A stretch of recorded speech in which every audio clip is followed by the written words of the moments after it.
You can view the video of this podcast on Jazz Cabbage's YouTube or Facebook pages. It's going to be a pretty good show today. We're going to celebrate Michael Thompson, obviously. Cannot not bring that up. That happened on Thursday. That was pretty profound. Man, I was there. Jimmy Jim. Yeah, hey Jim. I was there with Rick, with Ryan Basore, Mike McCurdy, other members of the Democratic Michigan Cannabis Caucus, and it was like at an awkward time at like 4 o'clock in the morning, and we were thinking that maybe we're going to have to wait anyway because the bureaucracies are not necessarily running on time all the time, and they might not care. There are people waiting around out there in the cold, but it was a little strange to show up and have the police kind of like gathering around the car, wondering what you're doing there, and being really close and stuff, and like, hey, with the Cannabis Caucus. Oh, I'm a cannabis person. All right, there's a couple of them here. Just park back over there. It was a strange thing. But, the documentary crew was there. Other like press was there and stuff, and we just waited. And I did. Maybe I'll show it here a little bit later on in the show. But oops, let me get this other one out here. But a lot of people took. I know that Rick took some really good video and was getting up really up close. With his better camera than like the phone or whatever, and hopefully he's got some good stuff to add in when we get going on it later on. I did ask a couple of lawyers last minute though from Last Prisoner Project to join us. Some of them have been on this journey with Michael Thompson for a really long time. We've all been aware of it for a long time and that kind of stuff. Here comes Rick. And it would be cool if they kind of came in and chimed in at least for a minute, on what they thought about it. There he is. And he looks not right in some way. But Ryan Basore probably come on for a minute. He was and think about Ryan. I was imagining, however I could, not knowing how it really feels, to be in the position where I was incarcerated for 25 years and then knew, I was waiting to walk out, free in a few hours, see my daughter and all that kind of stuff. And just for however best I could, just try to put myself in that kind of space. And of course, if anybody, Ryan, Basore had a moment like that, not after 25 years, thankfully, but, a moment in which his time came up. And I was looking at him, I could just see he was connecting, to that whole scene, really feeling good for Michael Thompson. And of course, a lot of his effort and work went to helping him get out. So that was also, it was just a profound moment. And so we'll get on to some of that and spend some of the first part of the show kind of celebrating that and talking about some aspects of that. Hopefully Ryan will join us, and Rick, of course, was right there and a big part of it all. I want to mention that I was asked to get on this kind of a educational presentation on the descheduling thing. So I've been talking about that a lot. And what I've noticed now is that many people, and I've said this before and I've confirmed it again, are not aware of the situation in Michigan today. We have a controlled substances list, and that even though cannabis has been legal medically and for adult use now for a while, it remains there, and it remains there connected to consequences for cannabis activity. That's not legal. And it's just insane, and it's irrational, and it should come off. And this whole group these were people that were involved in a Washtenaw County political kind of an organization, some precinct delegates and some others.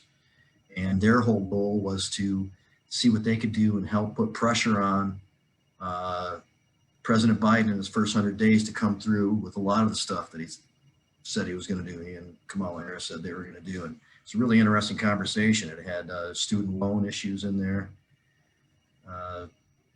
And they wanted to find out how serious they were going to be about legalizing cannabis. And we got pretty in depth in the conversation about what the executive branch can do. And it turns out the Attorney General, him or herself, in this case himself, has a lot of leeway, although could also be directed. So the Attorney General could take it upon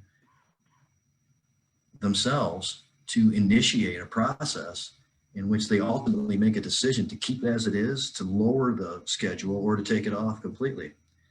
And that process can be put in place by the president, but can also just be done alone by the Attorney General. The Attorney General does make the final decisions. So it's pretty interesting. Descheduling can happen just through the executive office. For a long time, we thought maybe it just required an act of Congress. There are a lot of Democrats in the House and Senate who are saying that they're going to make cannabis legalization a priority this session. So that sounds good. So it might maybe be a combination of at least the president directing the Department of Justice to make this lowest level, enforcement priority, and meanwhile, actual law through the legislature can be passed. Maybe that could possibly happen. We've talked in here before, wondering about what's going to happen, thinking they're not going to get to any of this stuff soon. It's not going to be priority or whatever. But a lot of talk out there. So I'm still very interested in what may go down, as far as that goes. Somebody suggested, I think it may have been Tim, that, it's couched into some other stuff, like maybe even a COVID release plan, and just really try to get a lot of work done in short order by putting a bunch of stuff into, under that umbrella. I don't know, we'll have to see, but maybe it seems a little bit more promising that something might get done. I saw that like just today they said there was like a senator from Oregon along with like Chuck Schumer and Cory Booker introduced a bill to decriminalize marijuana. I didn't read all of it. Maybe like 5 hours ago or 4 hours ago I saw it posted. But yeah. There was a bill in the federal government to change from Schedule 1 to Schedule 3, which is not really an outcome most people who enjoy cannabis would look forward to. Yeah, and I think also tacking something onto stimulus bill. Dave and I were just talking about this today. I have no problem with it, but I think a lot of people do. And I know Dave really objected to that to me. And he wasn't even talking about tacking cannabis on, just tacking anything onto it. So, that, I don't know. Well, that's the sausage making of, right. law and well, that's why I say that's how you do it. It's all about, how do you present things, where they're presented and. So, how many times have we told people, especially those, seeking to become activists and getting engaged in the processes and stuff, like it's a lot of stuff that just doesn't make sense, but it's how it works. And that's how it's done. Yeah. You can't necessarily expect, logic and, the objective truth to be considered in the decision-making process. It does not necessarily happen. As much as we would like it to and believe that it should, it does not come with the territory. So it becomes I can admit it did for me. It was very frustrating to go talk to those people and hear them say words about things that sound good and then realize it was empty. Right. Just a lot. Yeah, politics is that's politics. It's a very crazy thing. Yeah. So the other thing, I'm not going to expand on it too much, but maybe set it up again. I want to get to it, one of these intros, but there's been other things, predominating what's going on. But just an understanding, and I know we have majority opinion on legalization, and that's great. And it's an easier time to have these discussions and to move forward as we want to. And it keeps on, getting better as time goes by, as much as we would like to see things, happen faster. But we talk about these, stigmas with cannabis, and I'm just realizing it's part of just a bigger human kind of a condition of trying to accept new information after something has already been internalized. And even when there is good reason or good evidence to start opening your mind to a different perspective, it's very difficult for people to want to change their mind once they kind of check something in. Right. And preconceived notions, confirmation bias do not escape anybody, and another conversation I had with Dave today, exactly this, Jamie. Okay. It's so funny. I mean, exactly this, about how people set their mind. This was in context to Trump and how traditional Republicans, a lot of them had stuck with him just because, they're Republicans and they can't see past that. And I'm sure Democrats do that too, but we're just using Trump as an example, that you can't open your mind to the truth when it's in front of you, because all your life you've been conditioned a certain way. This is what you've always believed. So how can you now believe something different? How? Well, look at our educational system. We test people on things. We say, learn it, learn it, learn it, learn it. And then when they've learned it, now later on in life, we're asking them to rewrite those neurons in their brain. Some people just can't. And we're talking about intelligent people too. Some scientists, Jamie, some scientists even Yes. can't check that. The most Even credible though source you can imagine Yeah. is acceptable to preconceived notions and confirmation bias and not wanting to move out of something that they've internalized. That is a common problem, well beyond cannabis. Well I've been beyond. I noticing mean, even into COVID, I mean, Dave came home with the crazy story, you know, from school of somebody. I'm not going to repeat it because I don't want to, you know, him to, you know, be giving away any confidences, but still people believe some really crazy stuff that just is clearly not true. So and, you know, they hear it around the community and they believe it. It's part of like the idea that maybe thinking logically or being able to apply a logical methodology to something, science, you know, critical thinking. Sometimes it's taught in school, like while science class. Hey, you have to do something that's called critical thinking while you're in science class. How about like teaching people from a young age, like approach everything, you know, with skepticism, with like you usually don't learn that till college, till you hit college. That's and then even then, even then, but that's then, when it starts to be part of the educational process is in college. And a lot of people don't make it to that level of education. And I realize there's some doctors and scientists who've got this crazy thinking too, but I think the majority of people, if they haven't been able to progress, like you say, into that critical thinking mode, they're locked into things that they just can't come out of it. One of the things that we see too is our inability to shed wrong history, right? We have new documents that come to light, new archaeological evidence that shows us that maybe the trail human beings have walked on the planet Earth is not the one that we learned 30 years ago in school. Right. But some people just can't. Some people still can't accept Pluto is not a planet. It's a celestial dwarf. It's not a planet. But some people are just so fixated they can't change. Hey, Rick and Morty teaches these things. Pluto Watch out. is Goofy's dog. Oh no! It's it was also the dog. Pluto was also discovered at the Lowell Observatory in Flagstaff, Arizona. God. So personal. Way to work that in, man. Way to work that in. Sure. Yeah, it's everything good. Kind of all, you know, somehow. It ultimately extrapolates back to me somehow. Not outside of my control, just an objective truth. From Jamie. Everything emits from Jamie. No control over it. Of all good things, yes, right. Yeah. Sure, a Lowell planted the first cannabis plant too, yes. All right, good. Absolutely. Probably discovered it. Neanderthalensis. Smoking some pterodactyl shit and then went, hey, maybe that plant would be tastier. I'm not sure. What is that green thing growing over there?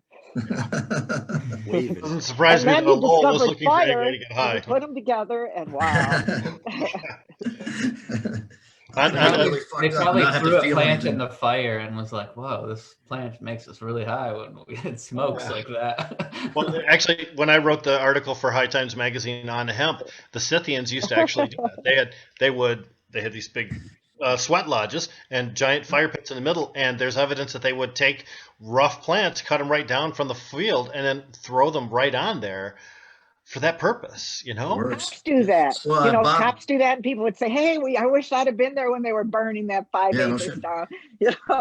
Cops from 4 jurisdictions were there standing there's other stories too of like there being like an almost, you know, mature crop outside found. The cops come by with machetes, just cut it all down. Like we killed all the plants. They leave. And meanwhile, it's just sitting there drying, you know, for somebody else to come by and pick up all the usable cannabis. Yeah, that's right. All you got to do is hang it and you're ready to go. Yeah, but Bob Newhart, old school comedian, some probably not. Colin might know who I'm talking about. Colin might not even know. I worked with Bob Newhart on a. All right. Oh, well, he did besides the Bob Newhart show and besides the subsequent, you know, hotel show or whatever he had, you know, years later that were both sitcoms that were very popular. He did stand up too, and he's got a bit where he talks about like when tobacco was first discovered, and he's telling the people, well, why don't you just throw some leaves on a fire and stand around and, you know, breathe it in or something like that. Very similar.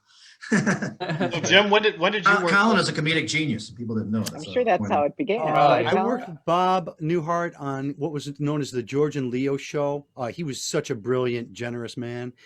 Judd Hirsch was on that show. Jason Bateman, and that was filmed at Paramount Pictures, like in the early 2000s. Like this is so awesome, Jim. So here's another connection to me and Jim.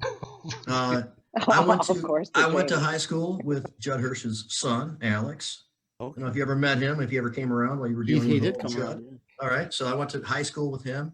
And then also at that same high school, Heidi Johnson attended, who was one of your former roommates in California. That's right. That's my coworker and roommate way back when. We have connections before ever even entering into this world. Yeah. I also have a connection too. I know how to correctly spell Judd Hirsch's name, so I'm like almost with you guys. Yeah. Wow. Perfect. I've never And met I go Judd. on further. It'll be a little, But I know who he is, and I don't think Colin does. little family therapy stuff here. Alex was under the impression that Judd's character's name on Taxi was named after him for many years. Oh. And then at one point it was found out that that was not necessarily the case. It was it.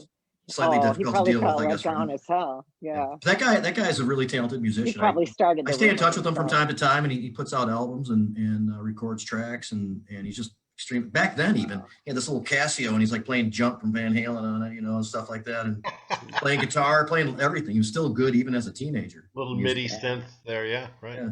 It's fun. Well, Anyway. the generous thing that Newhart did is during Christmas, everyone got gifts from the cast, and he bought everyone in the entire production company their own like Discman. Back when they came out, where you had your portable disc player. Yeah, For that all was a those big kids deal out back there. then. Right on. Yeah. So we in part kind of want to spend some of this time celebrating Michael Thompson's release. I also want to say that like in a couple of weeks, I'd like to get Michael Thompson on here. I don't know how possible that is. I've seen him do some interviews with other people, so give him some time to get acclimated in the real world a little bit. I think it's very possible. But for sure, I think before the end of the month, Richard DeLisi and his daughter with Stacy are poised to come on. Hopefully, and it's going to be an interesting conversation too. That's the guy who was in for even longer than Michael Thompson out in Florida. Yep. Simple cannabis stuff. We had Stacy on in 2020. She talked about the DeLisi case just before Richard was released from prison, and if I'm not mistaken, I think he was released on a COVID situation. So I have seen him. Whatever it takes at this Yep. point. I've seen him posting on Facebook. He looks really happy. He's surrounded by people that support and love him, and that's the best situation you could be in. If it's a COVID thing, when COVID is under control, they don't have to go back in, do they? Nobody knows. I mean, this That's- is all new That's territory. really messed up. Yeah. Well, you get a little bit of freedom, and then they can always jerk your chain back in, just like They with love Michael to do that Thompson. shit.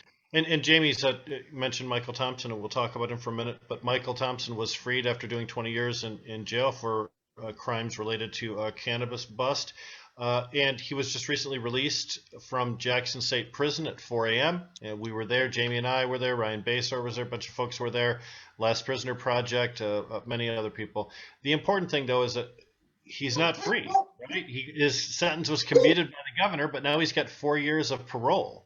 So he's still the property of the award of the state, essentially, for 4 more years, even though the governor said your crime was no longer, we're going to wipe it free. Michigan has some really weird rules about the way that we let people go and how we do commutations and parole. That's a whole area that needs to be corrected.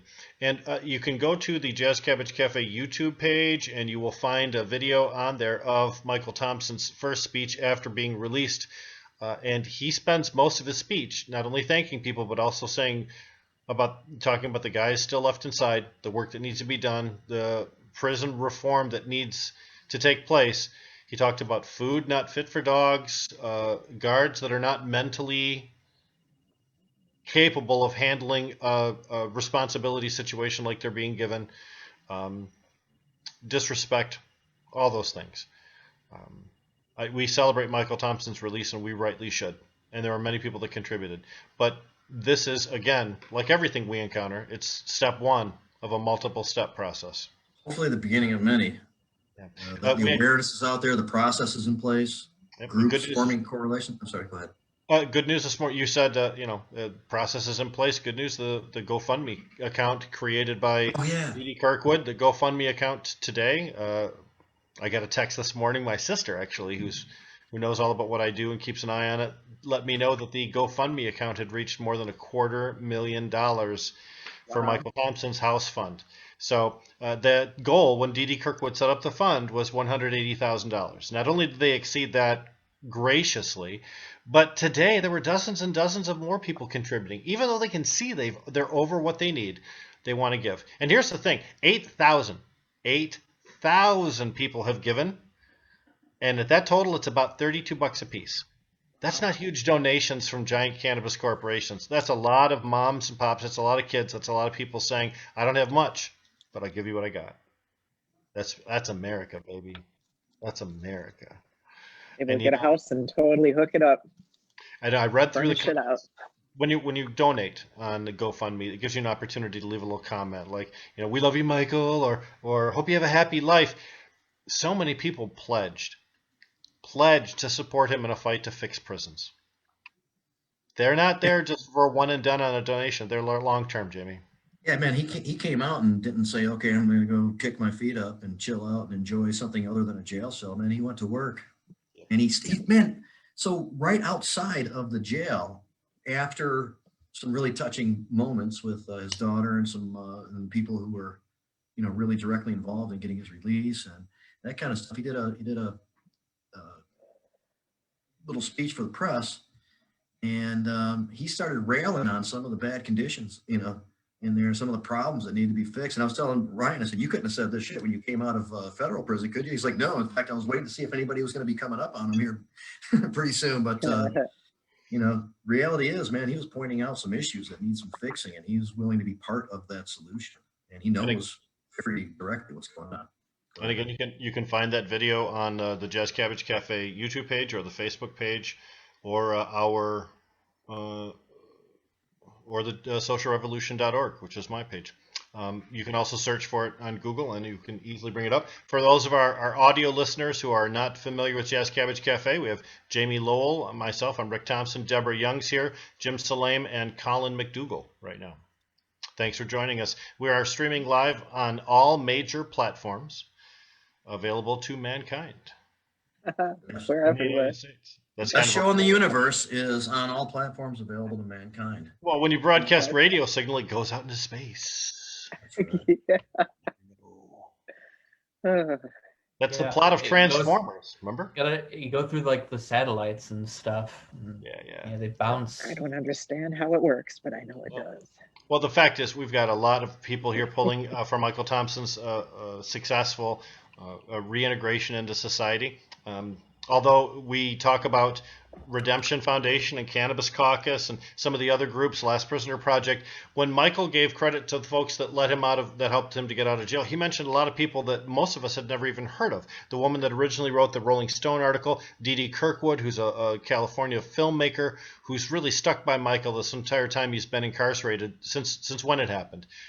There's been some people there that have given some long-term help. I'm glad that we were able to, but certainly I would never want to take credit for getting this done. It's something that was a team effort, and I think successfully helping Michael going forward is also going to be a team effort. So, yep. And he lives in Flint. I don't know exactly where in Flint he lives, but I live just right outside the city, so he's not that far from me. I mean, our media up here in Flint covered it pretty heavily. We did. And how did that second meeting go? Obviously, I didn't go to that. I went on to do some other stuff, but what happened there? Well, we got fucking left on the sidewalk, and the people that paid money went inside. That's what happened. 20 workers were sent to their cars, and then the people that gave the $15,000 for his fund took Michael inside and had lunch. That's how it went. Okay. That's how those things always go. That's it. All right. So that's how that happened. A couple of photos, a little teeny speech, and then and he went in. And dinner with the big wigs. So, yep. And very nice. A $15,000 donation to his house fund. That's super nice. But people had driven more than an hour in kind of cold conditions in order to get there to see Michael and to have an opportunity to interact. And there was no seeing or interacting. He gave a little speech on the outside, and they hustled him in. You got to give him a little time, I'm sure this is so overwhelming and everything, and And that was the day he was released, too, Deb. I mean, literally 12 hours after his release, we were there trying to celebrate him. I can completely understand where that might just be so overwhelming that you have to change the plan. I do. I'm trying to think. I'm wondering if you ask Ryan. I think Ryan had said that he kind of wanted to just chill. I don't know. I would think that I would just want to take a hot shower and chill. Yeah. He can do whatever he wants. I mean, whatever he as wants long to as he do, yeah. wants to do it. As far as Exactly right. And the fact is, what we should be doing is not trying to impose our personal desires or our corporate advantages upon him. We should Right. just be sitting back and letting that guy adjust the Yeah. way it's best for him. That's a lot. Yes. I mean, he It's a came out, lot, he even I'm said, saying. he came out to 20 cameras. 20 cameras with 4 a.m. It's snowing. There's bright lights. Phew. So, Yeah, yeah. And he's like There's 10 so many degrees. layers to it. yep, I dig it. Jamie, what are Yeah. you trying to do? Yeah, what are I'm you not seeing doing, it. Jamie? You're not seeing it? No, Nah. I'm we're, seeing a weird thing. I'm seeing like your computer Oh, screen. okay. All right. I was playing the video of him coming out, and everything looked good on my end, so I wasn't aware there was a problem. It was like No, your maybe- email. Do you want to like I interpret said, it for like, us? With Yeah, Play a well, words and video. last- songs? I don't last time know. you showed us your email, like you got in trouble. So yeah, All right. No, I didn't. I know. I just All right. It says that. Do you hear that? try I to can share your hear screen now. Yeah, I Uh-oh, just see who's you. moving around? All right. Well, whatever. I tried. Russ. That's Russ. Yeah. Ah, hey. You remember Deb and Rick? Yeah. Hey, how are you? Hey, Russ. Looking Yeah, good, Russ. You're caught stealing that stuff now. Ha! Uh-huh. Caught on camera. No good. Russ is personally building this empire. Every little piece Right. at a time. He's Yeah. putting some lights up right now. So finishing I'm touches. impressed, Russ. It's looking good. Yeah. Funny stuff. See you, man. So anyway, Yeah. yeah, this place is really coming along here. I am incidentally broadcasting again from the Lansing? company in Lansing, Michigan. Yep. We know that A now. botanical company, Lansing, Michigan. Yes, that's right. So, are we going to be able to see Zeta or no? Is she with you? Today, no. Of course, as I just demonstrated, I could easily, share her picture or video with everybody. We want Yeah. her live. We You want her weren't- live. It's gonna be easy, but yeah. Uh, We're not Pictures and successful videos. sharing that other video, so I don't think we. Right. I know what Oh, this is so great for our audio viewers that don't have the ability to check out our video. Jamie's in an office setting. Colin is at home with his guitar in the background. Jim is in the amazing camouflage studio. They're like, am I wrong? That looks almost like a camouflage pattern back there. And It's the foam wall that keeps all the sound intact. yeah, green and black and white acoustic panels kind of interspersed randomly, so it sort of looks camo. And Debra Young, of course, sitting in front of a big picture of two shockingly Superheroes. huge gentlemen with gigantic junk. So Yeah. big packages, the package shot. So that's always good, always fun. Well, as far as Michael Thompson goes, though, and we talked about DeLisi, there are a few other people that are still in jail that we'd like to get out too. You know, A we few. saw Jerry Duvall still in jail. You know, Or was it Lance Glore? Or yes. yeah. Here comes Ryan, who was obviously a big part of that day we were just talking about in the video that I could not successfully share. How you doing, Ryan Basore of Redemption? Hi, nice seeing you guys. What's up, man? Hey, Yeah. what's up, Ryan? We kind of Good. gave our accounts of the scene there last Thursday morning, and just interested in what you were going through and as you were watching that whole thing unfold. Well, first it was a trip pulling up, driving past the prison, and 3:30 in the morning, I drove past. He's like, am I really driving in there? And I went out down the road, turned back around, and went in and made sure it was the right spot. Then the guards are like, who are you? Who you with? And I'm like, Ryan Basore with Redemption Cannabis. And they just kind of looked at each other for a second, like, all right, go on in. So pretty cool entering like that. Just the guard. Those are uniformed state troopers that you're talking to, by the way. Yeah, and I'm those used to people like, that don't I don't know, know. just talking to prison guards and stuff. Now you can just tell them, like, I couldn't say that 5 years ago.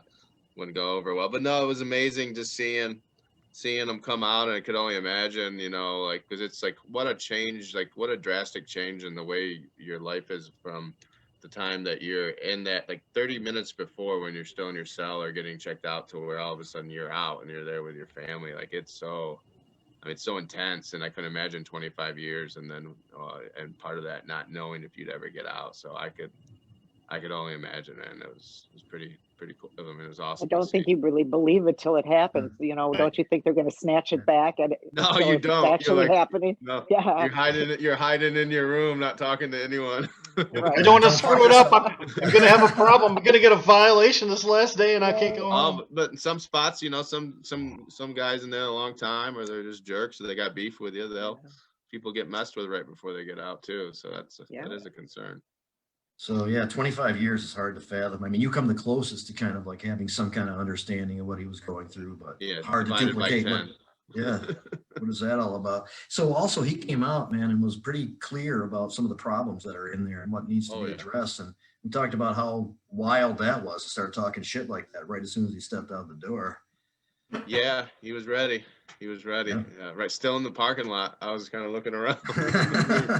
Maybe we should do this from Flint, but no, it was good. You could tell, you know, like he's thinking about a lot of the guys in there, and it's really interesting hearing him talk about how there's a lot of, you know, the world we're living in now. There's a lot of guys that listening to us and listening to the show and listening to different people and listening to the criminal justice reform that's going on, and you know, that's giving them hope. So that was cool to hear. I didn't, you know, if they ever think of that.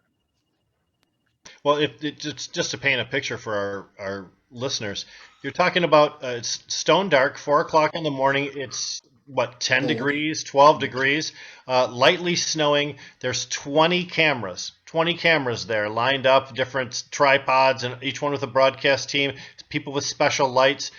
And they'd arranged that when Michael came out, he was to be left alone until he met with his family and had a chance to hug everybody, and then he would give an interview. And when he walked out the door, it was stone ass silent, completely no noise. You could hear the footsteps of the troopers escorting him out. And he walked there and he just stopped moving and stood still and waited for his daughter to come over to give him a big hug.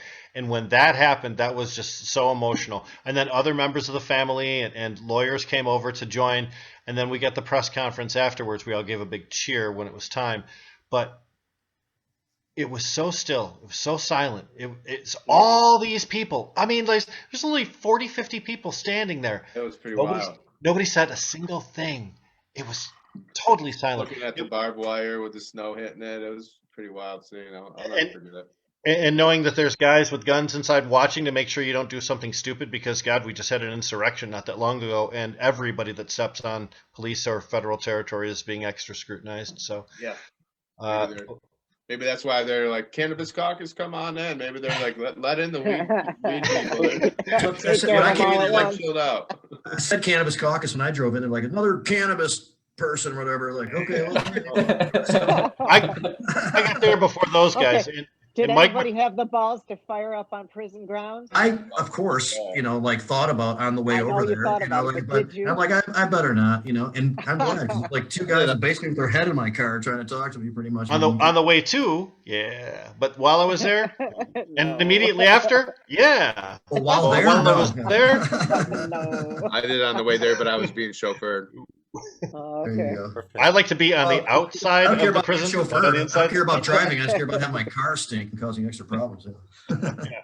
Well, and we would. Here's what the deal was. We looked at before to see what was going on, and I Google Earth the prison, so I knew there was no guard shack in between the road and where the parking lot was. What we didn't expect was the guys on foot, because we were told there wasn't going to be media there, right? Right. They wanted to just have a family thing, so we're not going to do a big hoopla, and then hoopla ensued anyway. So, I mean, the cops they're just trying to direct traffic. That's all. They weren't trying to shake anybody down. But when they stick their head in your car, it's day of the week. What'd you say? It's probably the most interesting day of their week. Oh, for sure. Governor commuted 4 sentences, and I think all 4 of those gentlemen were released that day, but they staggered the times. And originally, I think, Ryan, correct me if I'm wrong, we've been told it was 8 a.m. that they were going to release them, and then they changed it to 4 a.m. I think that was on purpose. I think so, too. I mean, you guys have probably talked about it. Wow. And now this story's growing. This is going to become a national, world phenomenon with Michael, you know, getting so far $250,000 to buy a condo and all the support. And, yeah, like it's probably a good decision. People are into this. you know, with all the craziness that's going on out there, like this is an easy thing for people to kind of grab onto, and just we know like this is getting better and it's moving in the right direction. So Were funds released to Michael from the Prisoner Coalition Fund? no, he didn't need any of that. So we have Oh, the good. full, like we're still sitting pretty close. Besides what, you know, we've helped out Rudy Gamo's family, and we put money on some books, some commissary, $300 at a time for some people really in need. But most of that's there, and you know, it's still going to be getting used and used well. It was actually, yeah, there was groups that just cut individual checks and did that on their own. So Yeah. it's cool. I'm glad everybody's doing it. We got more money in reserves to keep going, and had a, you know, like actually got a really cool message from one of the donors today. Store in Kalamazoo, the refinery, you know, they donated 1,000. Now they want to do that every month. You know, people are noticing, and you know, it's really cool. And these are usually the stores that it's fun when it's stores like that you know, are doing it for the right reasons. I guess I don't know. Yeah, so that's when it's real fun. But Ryan, you know that's true though, that sometimes people donate for tax purposes or in order to improve their tarnished reputation amongst the industry. And I mean, yeah, people cash those checks, no doubt, because folks need the money. But there are people that are doing it not because they need to do some public relations or fix their screwed up, you know. Tarnished. Well, Did you got anybody in particular, Rick? That was pretty specific. I mean, this it's become now like look, it's crazy. Like we're now sitting here.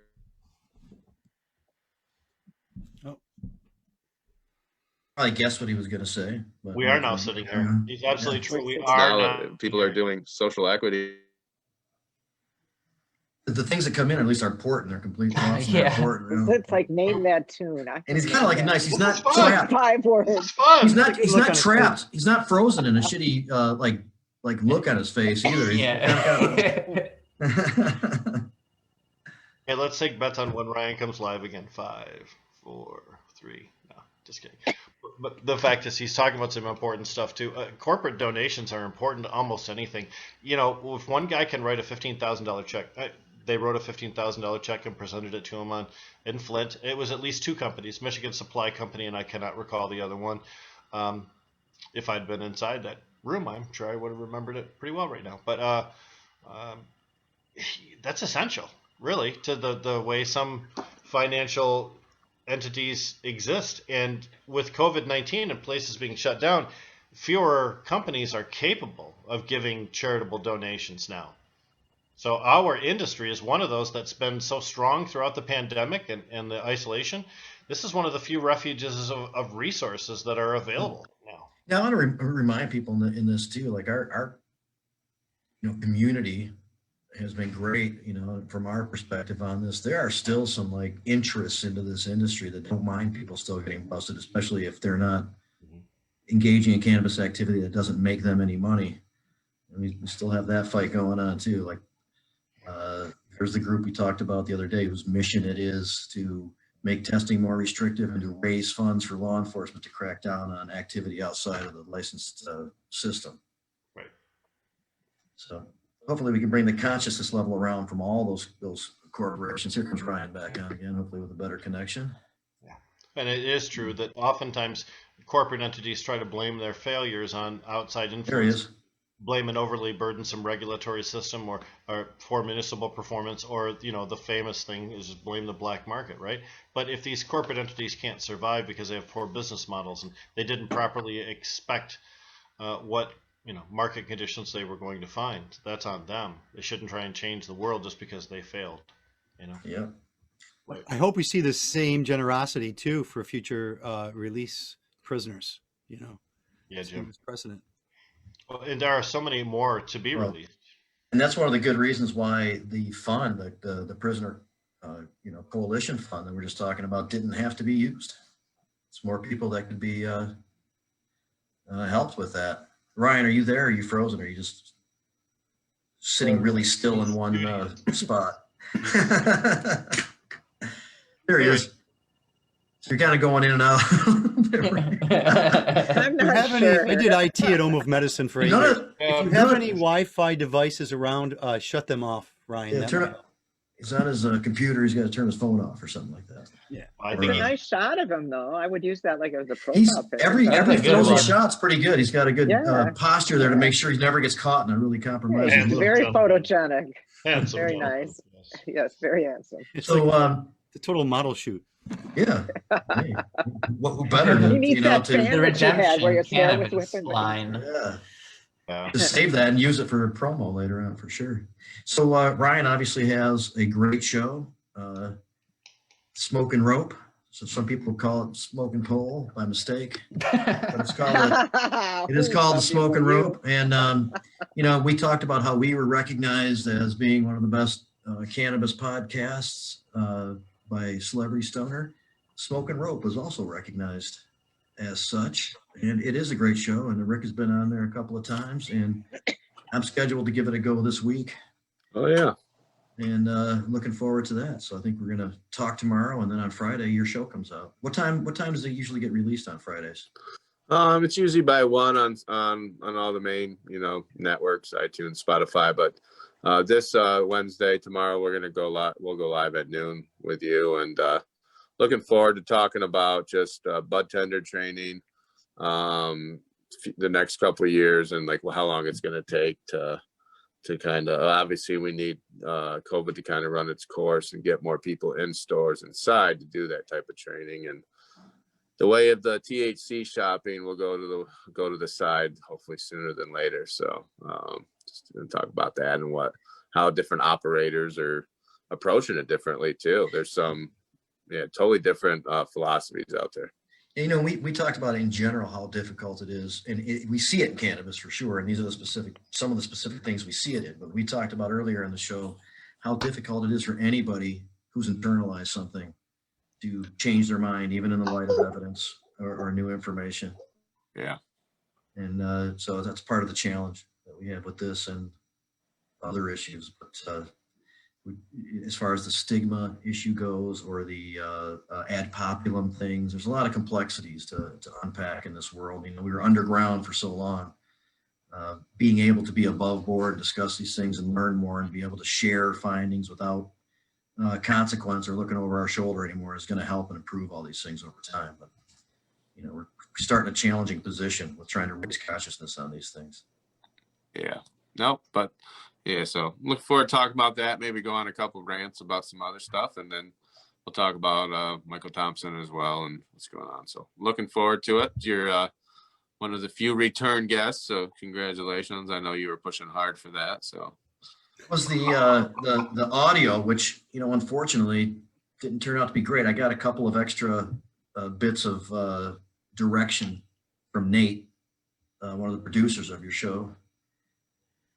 And we'll see if that helps out a lot this time around. But I'm definitely looking forward to it. I love having this discussion. And I was telling other people in the show about, and if we're going to get into a little bit about the descheduling thing, maybe a couple of minutes on it would be cool. When you say a real bitch about some other things, that's definitely something. that'd be good. We can talk about that. A lot of more people need to know about that and kind of I agree. So behind it.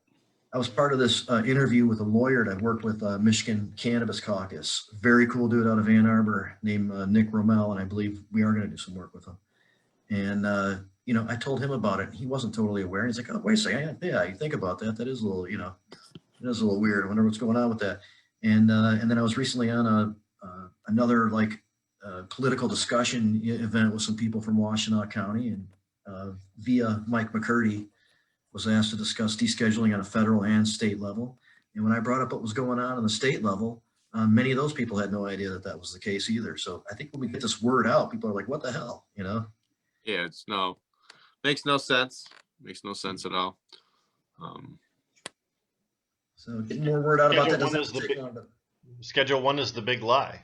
I mean, we have people right now in an unprecedented numbers not trusting their government, right? Well, there's good reason why. We embrace untruths. Yeah, this is what bugs me so much about this now. Like, you can't, don't lie about, don't cry wolf. Like, we got real important things we need to get information out if it's true or not. Like, vaccines, like people like if marijuana, if the people are the government's telling you that marijuana is a Schedule I drug, then, like there's people who are like, I don't know. So I just like quit crying wolf. It's over with. Let's get this going. Got humanity to worry about. The truth is coming out, and I think the truth always comes out eventually. And we see that. I mean, we have a new president, so.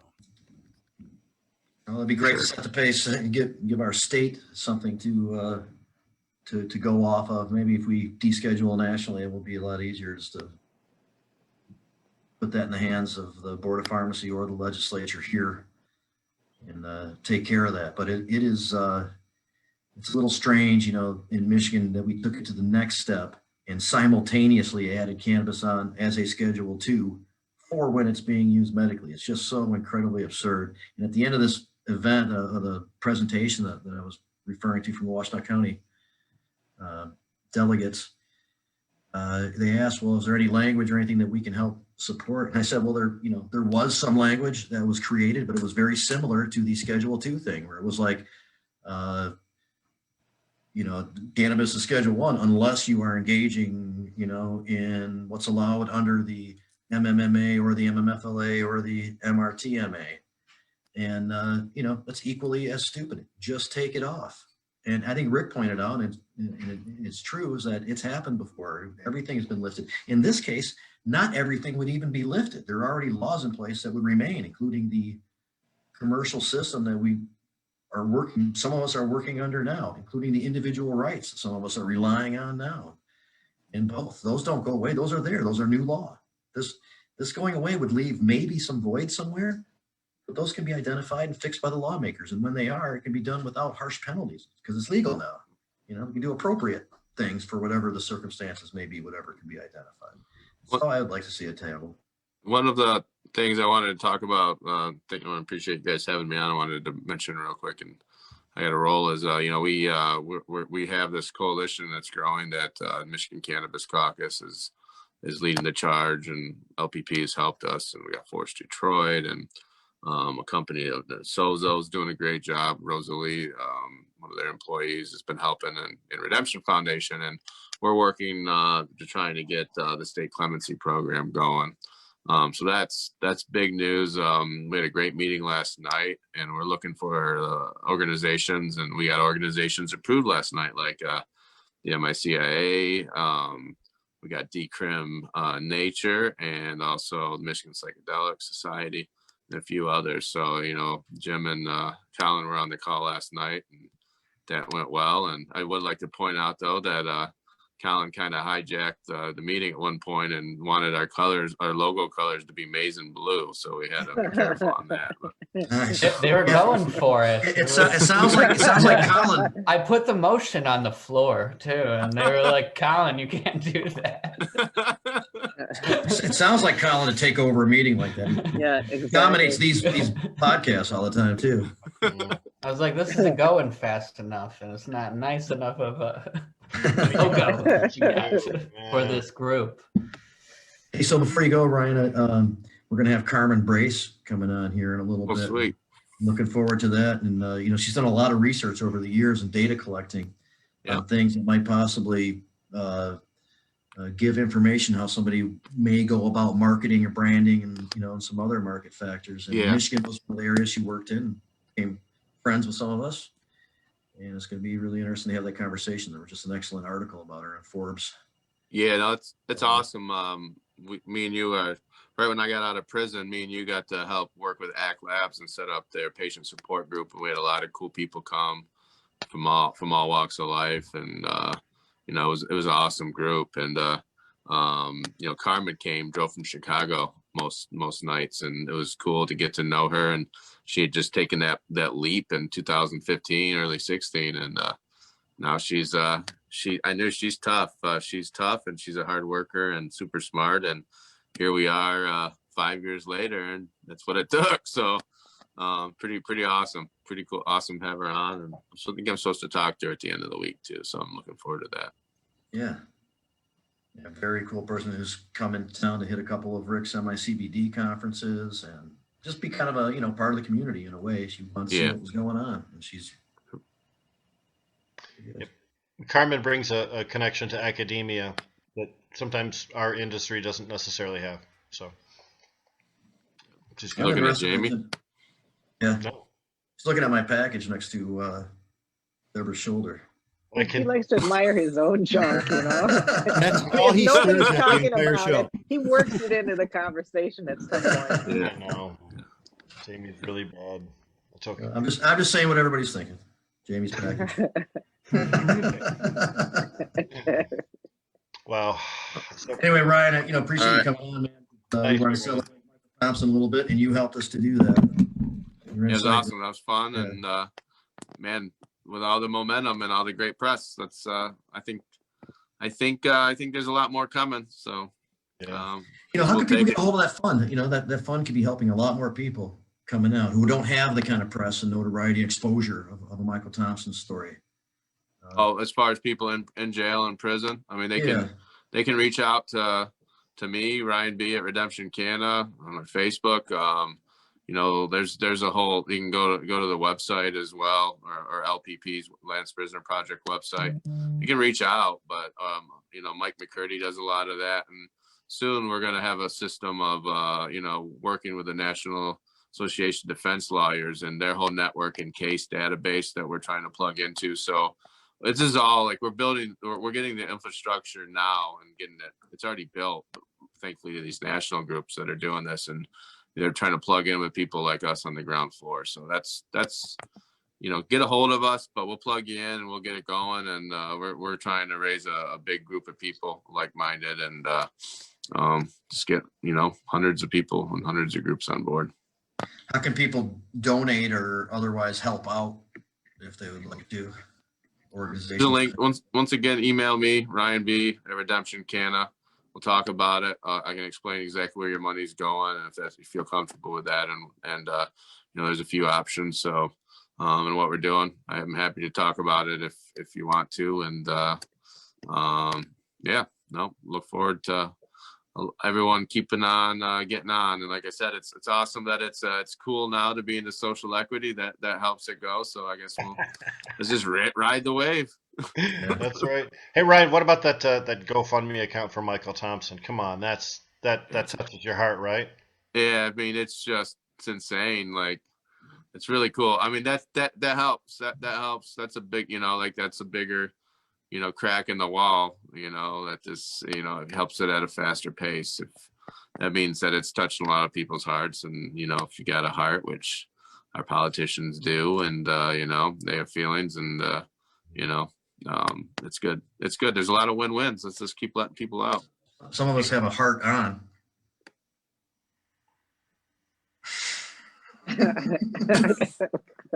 And notice the silence after that. Right. Oh, we were just thinking That about was like that. when Michael walked out.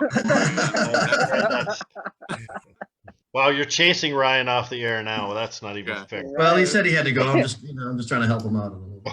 So. All right. Thanks, guys. Hey, thank you very much, man. I'll talk to you tomorrow. Smoking rope. Another, not quite as high as us, but another top 10. Oh yeah, alphabetically, Jay before us. Yeah, we were higher than you. Did he stepping stone off us, or did he create on his own? No, it's they were included. 40 some sites included, and it was alphabetical and not ranked, so there's no number one or number two. I know, I'm just joking. I know he definitely did not. We're definitely. I will say this though, like I'm writing it up anyway. on the page, we were only like a So few silly. down, and we had a big ass logo.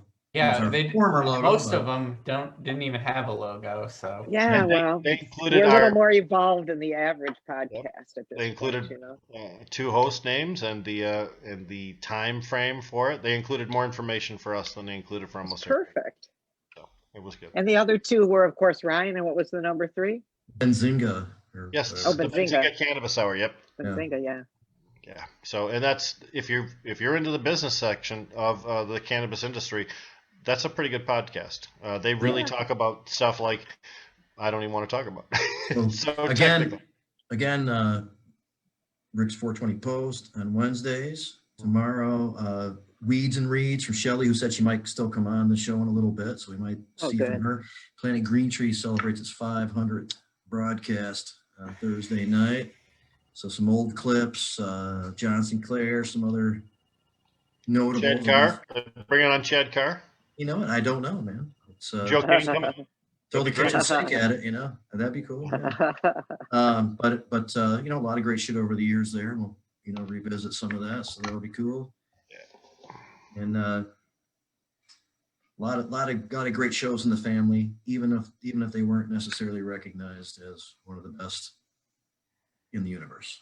It is what it is, and Still pretty what good. it is the longest running cannabis podcast in the state, not including John Sinclair's longstanding cannabis podcasts. And Medical Mondays is a really long running one too. I mean, Berg and Roach have been at the wheel for a long time, but it started even with completely different people at one point, you know, and went on for a while. So They got a lot of staged a great coup. stuff here.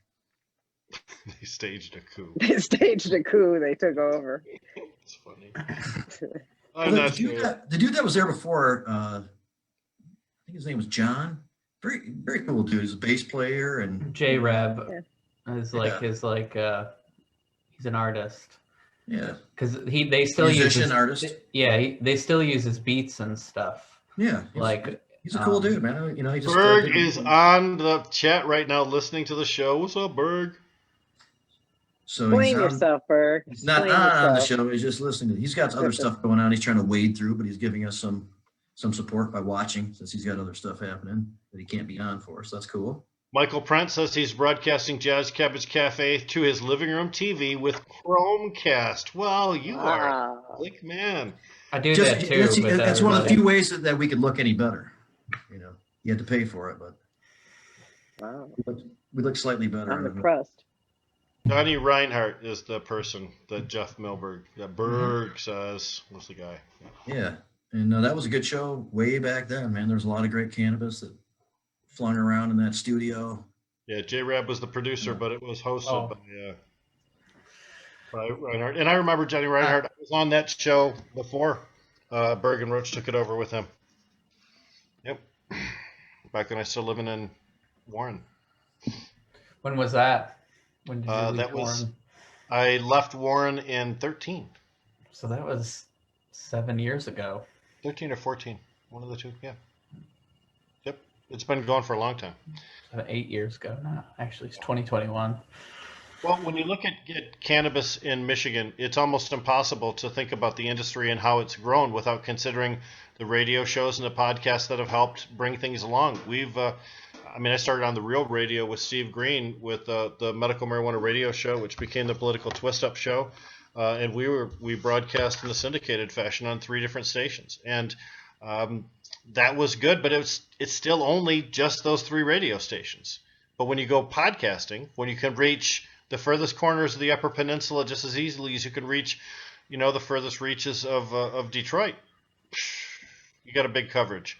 And podcasting's been huge in the state. It's absolutely advanced cannabis law reform by starting discussions. There's the Bro Grows show too that comes on right after. Yeah. I guess it comes out during the week too, at an earlier time, but it does come on after Medical Mondays every night too. So part of the family there. It's like the Michigan Bros Grow Show. Yeah, the party continues. Mm-hmm. So as you mentioned Steve Green, and just recently he lost his very long time companion and service dog Jace, who many of us know. Yeah. And it's always like one of the toughest times. It's a family member.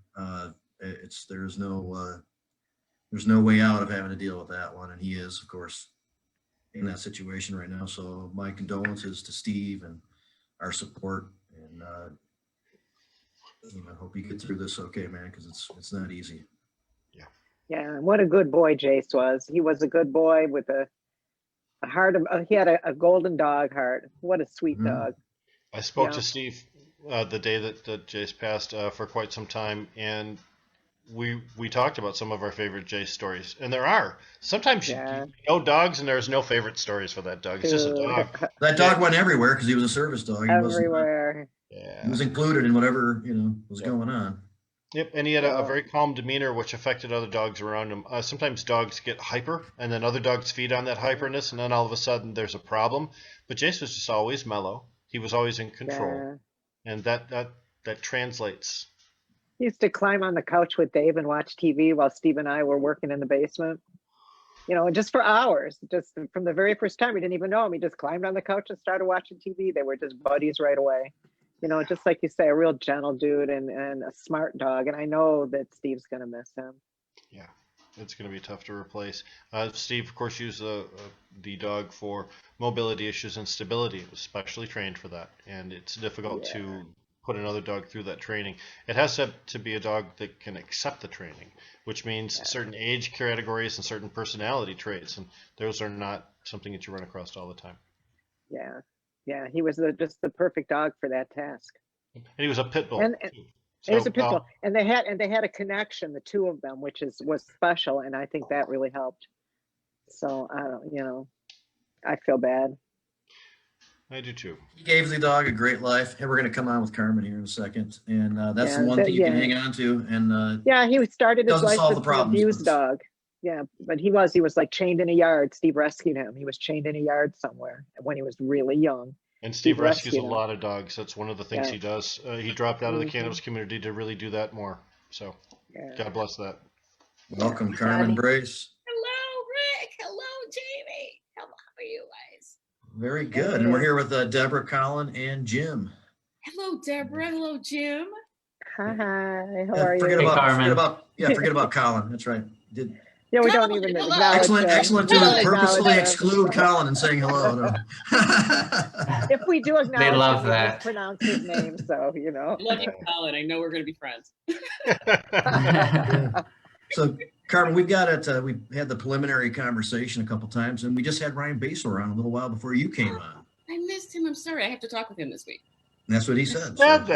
Sounds like that's going to happen. Yes, it is. And we were talking about how over the years, we've appreciated you coming into Michigan and, you know, becoming friends with us, becoming kind of part of the community, attending many of our events, Rick's MICBD conferences. Yes. And meanwhile, you're trying to amass data to be useful for this emerging industry. And a few years have gone by, Michigan was part of that pool that you drew from, I believe. There was just a great article in Forbes about it. We're all excited to hear about like what you found out, what types of things contribute to branding and you know, the other market factors that people should be looking out for in cannabis. Well, first of all, I just have to say how great it is to join you guys today, because when I talk about like what I'm so thankful for are the opportunities that I had like in 2015 and 16 to start those patient support groups, to meet all of you, to understand like really how the industry came to be within the state. And I had hypotheses coming in, you know, my career has been within consumer packaged goods. I've worked for, you know, very large companies leveraging data to drive market share. And that's exactly the model that I wanted to create, an existing proven model of scalable data products that I knew worked in CPG, and I wanted to bring that to cannabis. But I knew that the first step was listen, you know. And what I heard about, you know, people's experiences within the healthcare system, you know, respecting, you know, the legal framework of how to enter the industry, and nevertheless encountering some really horrible experiences of civil asset forfeiture, people going to jail because they wouldn't tell. And all of those things have just really again, a tremendous appreciation that I express, because that message, trust me, I don't forget that message, as I've had the opportunity to testify for the Illinois State Legislature, to serve on, you know, Illinois Governor Pritzker's Cannabis Advisory and Health Committee, to work with large CPG companies kind of going back in, and then to create, you know, to help data companies understand what we need to know about this very powerful plant and how people are using it to attain a higher level of health and wellness. So I just want to open it up with that, because you guys gave me so many awesome opportunities to learn and like to be on your, you know, to be within those conferences and to present and talk about like some concepts that no one was really talking about before. But I knew that we're there. So I opened that up with an extreme level of gratitude. Thank you. You were wonderful in all of the speaking opportunities we had and all the social engagements we attended. So it was mutually beneficial. I promise you that. Always really interesting too, because wondering what type of you know, results, or what you find out, or what some of the headlines are after so long of examining this information. Yeah, so I think a number of them, when I think about the time that we spent in really the first year of 2016, so like meeting at, ACT Labs with Jeff Nemeth, the patient support groups, and listening to why patients were using these products. The of today is that it wasn't like medical use was not relegated to like certain medical conditions. It was about need states. And it was about like some level of chronic pain, some level of, anxiety, depression, some level of trouble sleeping, a need for relaxation. And all of those general need states impact more than 100 million Americans. We simply look to the NIH and CDC to understand the market structure and sizing of that. And that was the first insight that led me to know that being able to communicate the benefits of these plants within that kind of need state framework would be very helpful to new consumers entering the category.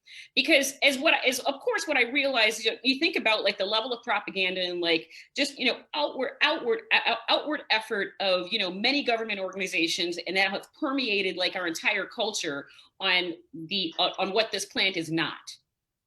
And what we really need to be able to help people understand is what this plant is. So I would say the first element was really around those need states.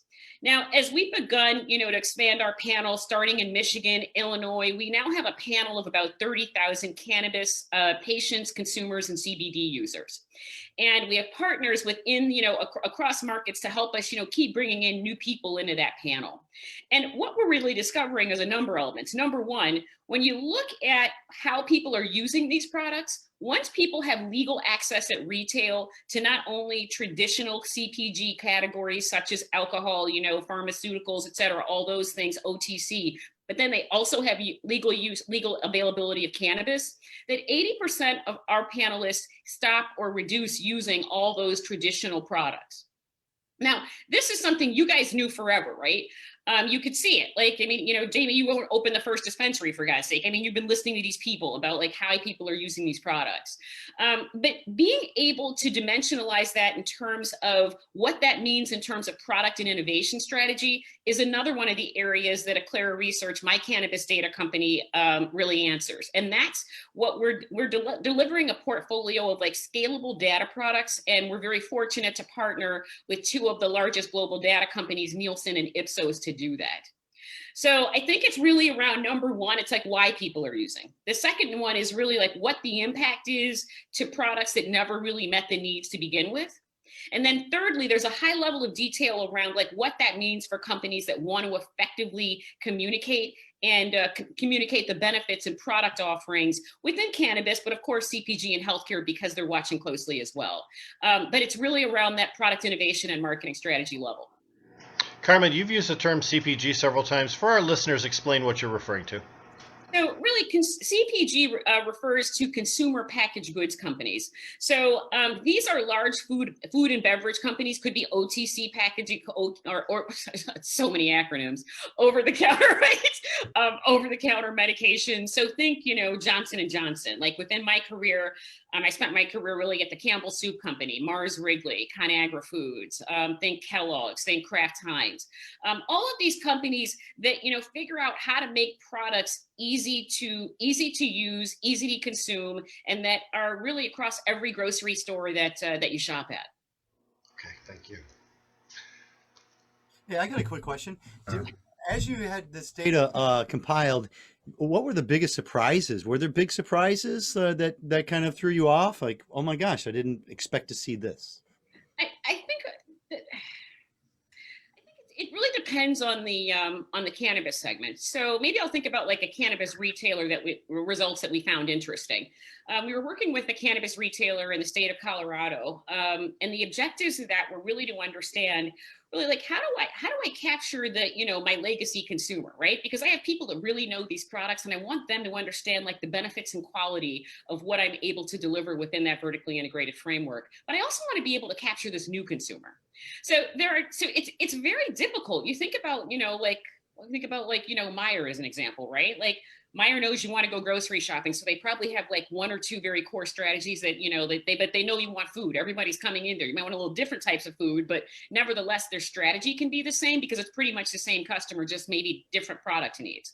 When if you think about that same level of a retailer, like how do I communicate with a number of different consumer segments? It's much more challenging within the cannabis space because you have consumers that know nothing about this, that are thinking, hey, maybe this product can work for me, just not quite sure how. I need someone to help me do that. And then you have consumers that are very clear about what works for them and they understand how to grade that quality of a product.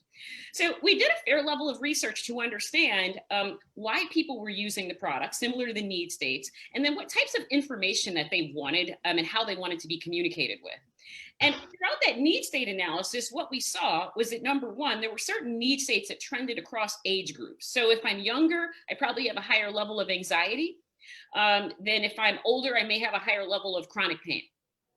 So understanding like how the need state translated across age groups, coupled with the understanding or the perception of one's knowledge. So we had these consumers rate themselves on, their level of knowledge and understanding of cannabis products. And then thirdly, how they wanted to be communicated with. So was it, did you want a one-on-one as a consult? Did you want a one-on-one kind of consulting engagement? Did you want like a kiosk in the store that you could engage with on your own? Were you interested in communicating with a level of advisor, within an app? And throughout that kind of, I guess I'm going to call it kind of like it was like a big twister box, right? So it's like all of these elements that you have to figure out. So for those 45 plus with these types of conditions, what's the best way for us to communicate? We were able to develop, a somewhat more, it had to be more comprehensive, but a comprehensive strategy to understand like older people may really want to have like someone one-on-one to talk to. Makes sense. And this is how we should structure the communication to talk with them. Younger people, they probably don't want to talk to anybody. So look, maybe we should really deliver the information to them in terms of an app. Not surprising when you think about what this looks like general market. Think about how many different ways you can order a Starbucks product, right? You could go in and talk to someone, you could place the order, pick that thing up and never talk to anybody. So the tenets of it are very similar to what we see within general market, but there's a lot more complexity when you think about a product that no one really knows a lot about, or many people don't. So we were able to create like this calendar and excuse me, this what's the best word for that? Kind of, I don't like a big chart really of consumers striated by age group, need state, degree of understanding of cannabis, and the types of optimal ways they want to be connected with. That was able to deliver significant growth and an increase in trips for the consumer segments at this particular retailer. Was there? I'm sorry, Jamie. Go ahead. I just was impressed. I just said, wow. Okay, I will also say wow, too. But Carmen, was there a particular segment or was there a particular thing that that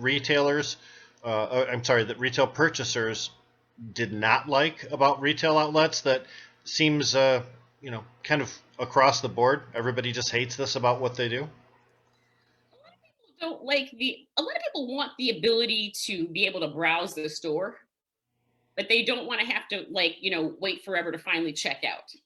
So if you think about like different different setups within retail, and of course it varies by regulation and market, you kind of have what I call like the one-on-one. It's kind of like the pharmacy counter thing. Like you have to go there specifically, talk to them. Hopefully they have all the products behind them, but they may not. You don't really have a lot of time to browse. And then you have another model that's a little bit of hybrid. You have a little bit of time to browse like in the waiting room, but then you got to get in there and make that choice quickly. And then within other markets, particularly California, you'll see more of this browsing model. They have a little bit of that in Florida here too. But when I think about like what the pain point that we heard was, I want to be able to browse, but then I don't want to have to get like in a queue where I have to wait 20 minutes to check out. Like, I don't know if you guys have ever been to like Planet 13 in Vegas, they have that same thing, right? So you can like move around the whole store, but you have to wait like an hour to check out. It's Vegas and it's weed, right? But I mean, still, you don't want to have to wait that long. So I think the interesting element of that insight is how do you develop like a retail model that allows people to be able to browse, but in a controlled way so they can still get out of the store quickly. Yeah. So what's the application of all this data now? Are you involved in, or is it involved in consulting with companies and advising? Well, we started for the last 5 years as a self-funded company, and trust me, this has not been easy. We have been consulting across CPG and cannabis, last year, COVID completely disrupted our model. We were doing fair, consumer product testing in Western markets, and we really had to pivot. And we've pivoted into leveraging our panel to develop scalable data products. So think of like, when I say data products, it's like, we think of the business problem of the customer, we think about the data we can collect from the panel, and then we aggregate that in a way that makes it look more standardized for use. So think about like any type of like, if you think of, even think about like BDS or headset, right? Like, so you can like buy that data and you can say, I can look at this data, and they're going to sell it to you in a certain way. So it's not going to be a lot of customization, but you're going to have access to everything you need. Because they're selling that data to you in a standardized format, somewhat of a subscription. So that subscription model is what we are launching pilots on with Nielsen and Ipsos. Right on. Man, this is really cool. Very, very interesting, in a long time coming. Okay, you do know that since you were directly involved. Yeah. So long. It's been so long. So now, you were in Chicago for the longest time. That was my last memory. And you just mentioned that you're down in Florida. Is that where you live now, or you just happen to be down there for a little bit? I've been down here since COVID. I'm debating on whether or not I'm going to go back. It was just, when everything started going down last year, it was like, this was the best place to be. So yeah, I'm still, I go back and forth. I still have my place there, but I don't know. I'm kind of waiting and see, like everybody else, just want to see how it goes. Well, that's the best background decor that we've seen on Jazz Cabbage Cafe. I have to tell you, looks nice. Like a museum curated collection there, actually. Yeah, it looks very cool. I was noticing that those pieces. Cool. I have a family member. She used to do a lot of traveling, and she passed a number of years ago. But then we found like this box of all this stuff that she had collected. And it was like in a box. No. I know. So I was like, love on Tony. I'm like, we're putting this stuff up.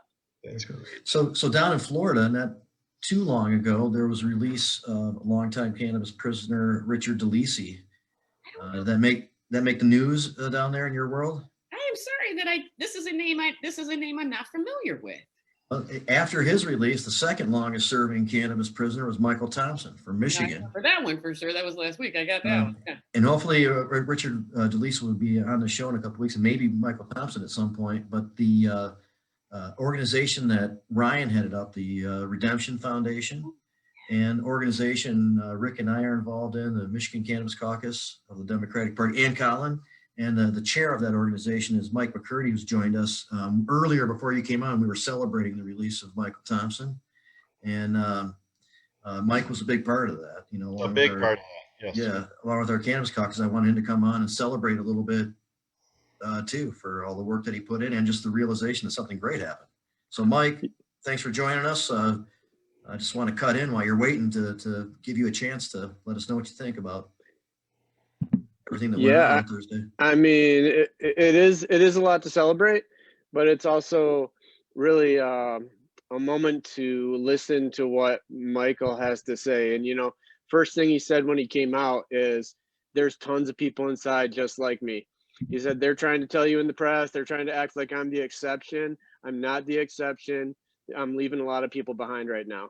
And so I think more than celebrate, it's like a learning moment, because it took way too much effort to get him out. It took a lot of people working really hard, and there's just like hundreds of thousands more, Well, celebrating victories is how we get long-term warriors, and we have to celebrate our victories, but you do so with a temper. You do so recognizing that there's still work yet to do, and you redouble your efforts at that point. That's how you a system was created through this, so that could be the pathway for other people. Go ahead, Mike. I'm sorry. No, please. That is the great hope, right? I'm so excited. I think Michael's going to be a really powerful voice for prison reform, for the release of cannabis prisoners, and I'm really hoping, like you said, have him on your show. I think we should all be bringing him in. I really want to encourage, I'm hoping to be able to offer him speaker fees when we bring him different places, because, he should have an income, because there's been some money raised to help him out. But if he's going to be spending all his time organizing and speaking, which is what we need him doing, we got to pay him for it. So there's a lot to celebrate. I think we're really going to be able to build on this. Yeah. I think so too.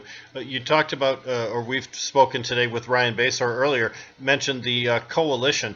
For those people who may not be familiar, could you give a little bit more detail about the coalition? I know Carmen is joining us from Florida, and she may not be familiar with what we're trying to do here for prison and for clemency reform. Yeah, sure. A few organizations began coming together informally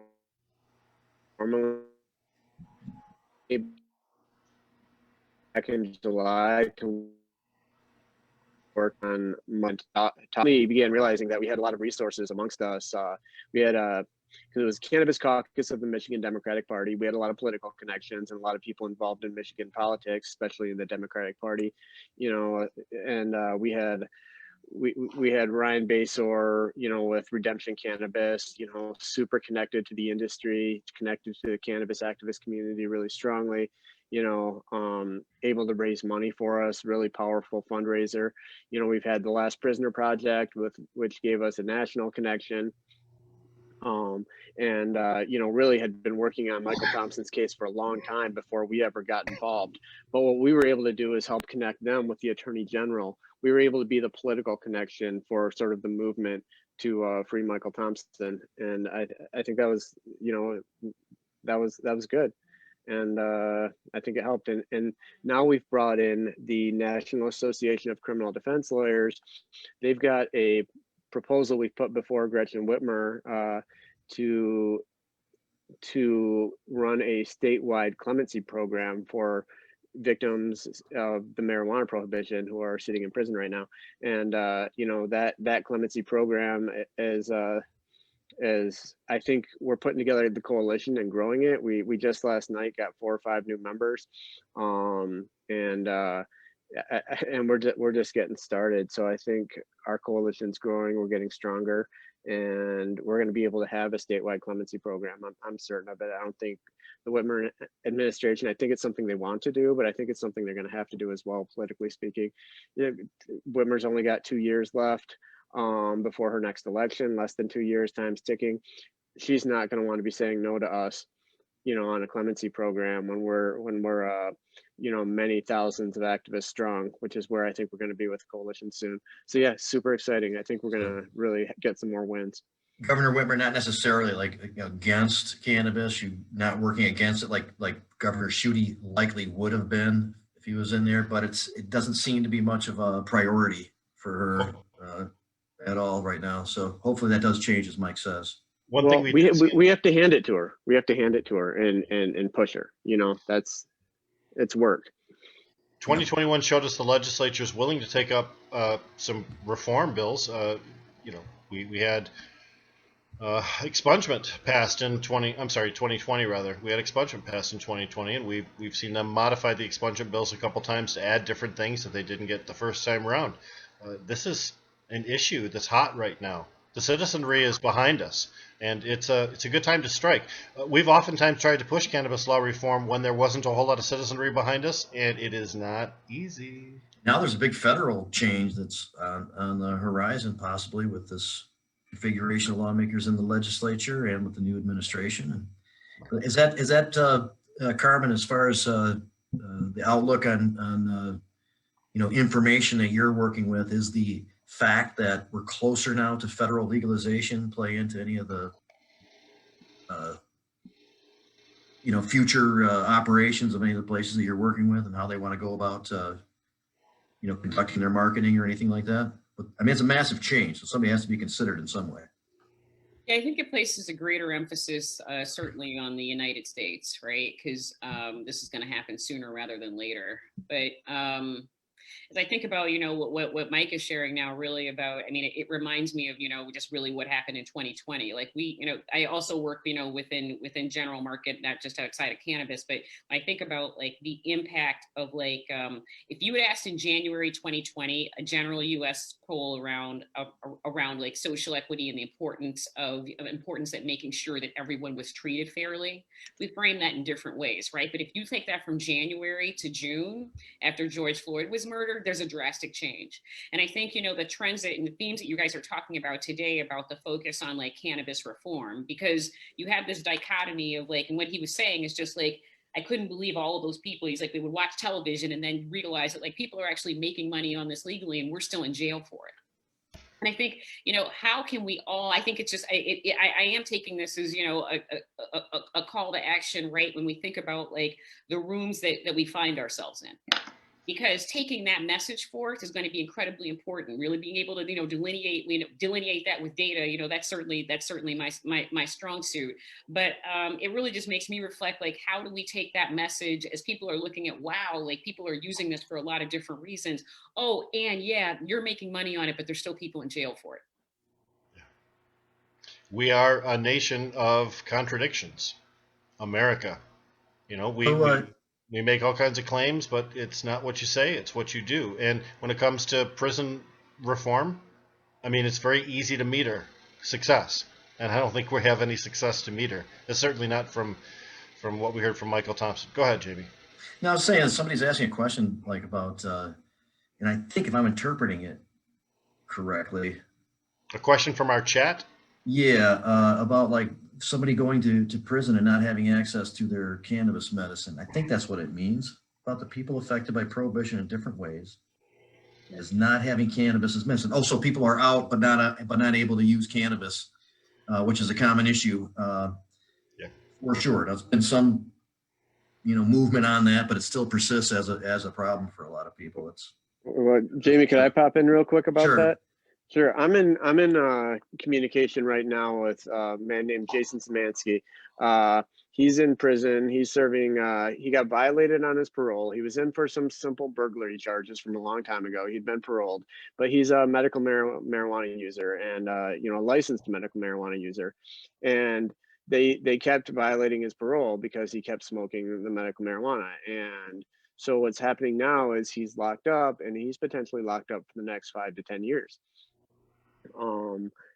So that's what's happening, and it's under the radar because it's in the parole system. So people, all these reforms that are happening, they don't seem to touch the parole system, and that's I think it's really where we need to focus some attention. We noticed how difficult it was to get Michael's sentence commuted. You actually have to go through an entire parole board hearing and have a decision made in order for the governor to even have the opportunity to commute a sentence. That's a pretty strong burden to put upon a prisoner. And also, the parole board doesn't take very many people. So it's also an option that's not available to very many as well. So there's lots of ways we can reform the system. Right. Now that we're aware now that most people are going to be aware of what the exact problems are. I think oftentimes, as Jamie mentioned earlier with this discussion about the illogical Schedule 1 status of cannabis right now, what I call the big lie, our government tells everybody every single day, maybe we do have the momentum to change things. Maybe we do have momentum to sweepingly get these things corrected. I'd love that.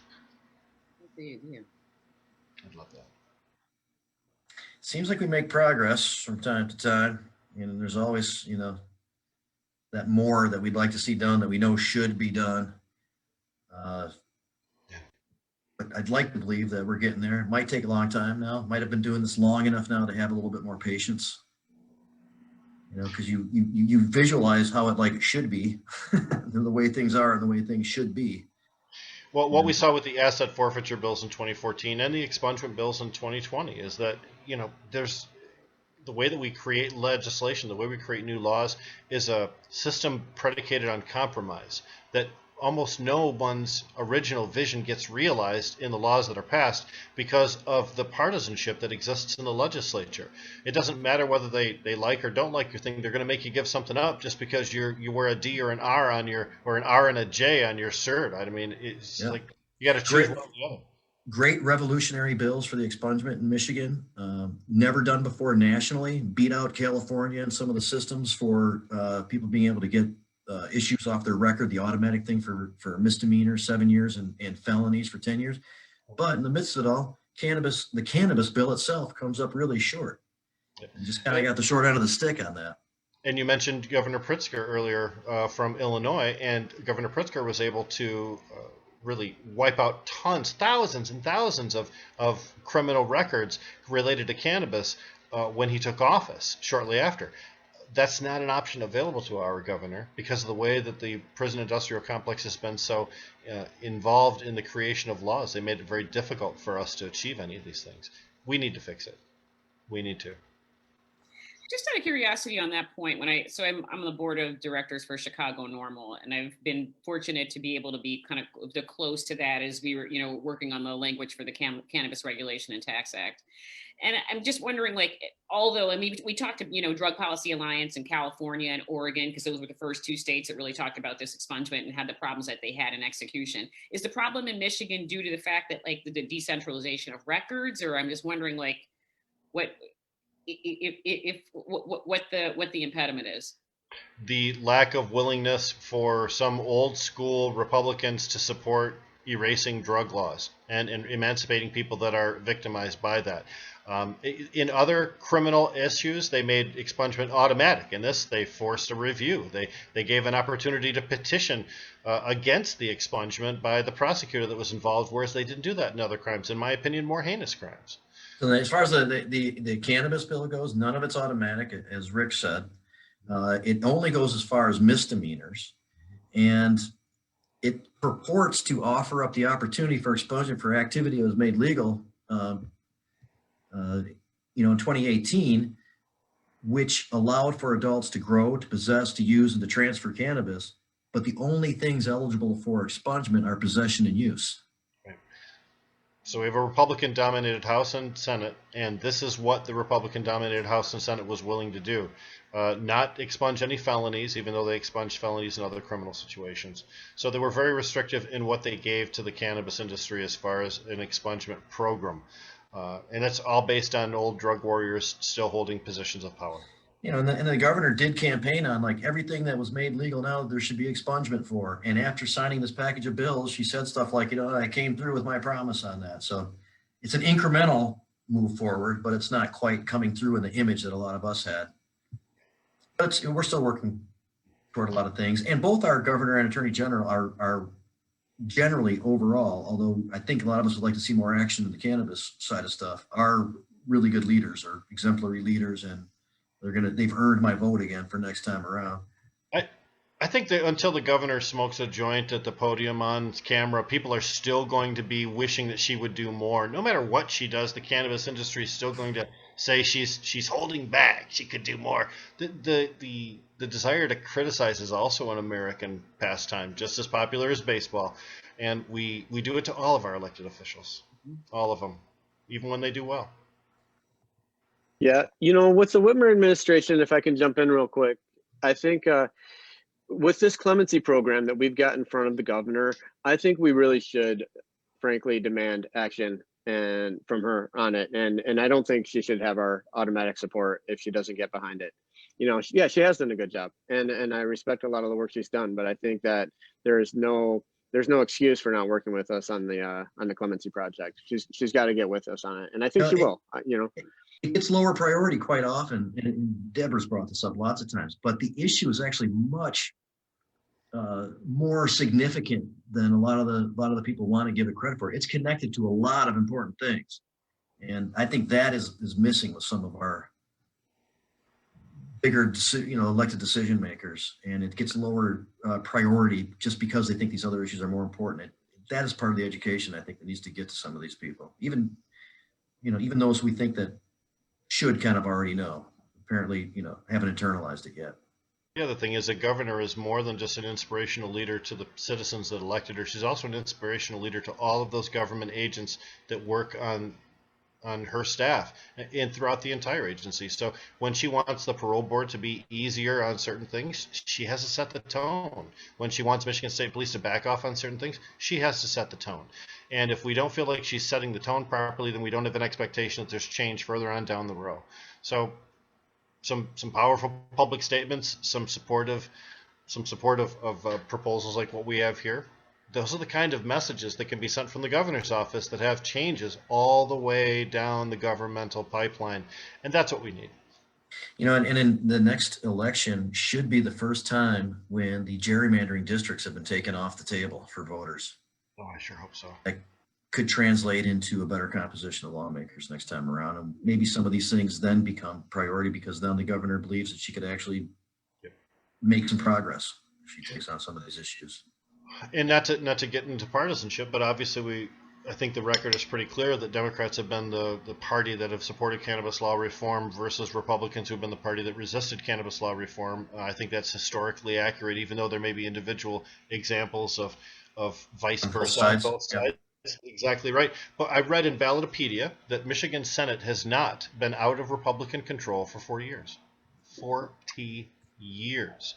Now, that's crazy.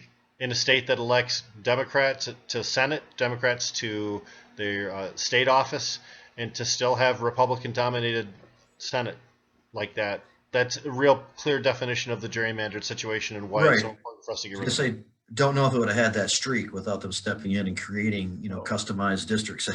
So, and you can see from Ballotpedia, you can see how the House is flipped back and forth from Democrat to Republican control, as you would expect.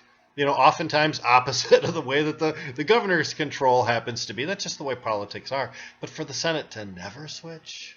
And also in the Senate in 2018, Democrats voted popular vote 54%, but ended up with 46% of the seats in the Senate. Yeah, gerrymandering. Drawing districts in order to favor the Republican Party at the expense of the Democratic Party in order to ensure that in any close district, the Republicans are probably going to prevail. And the decision makers don't have to necessarily be concerned about what their constituents think.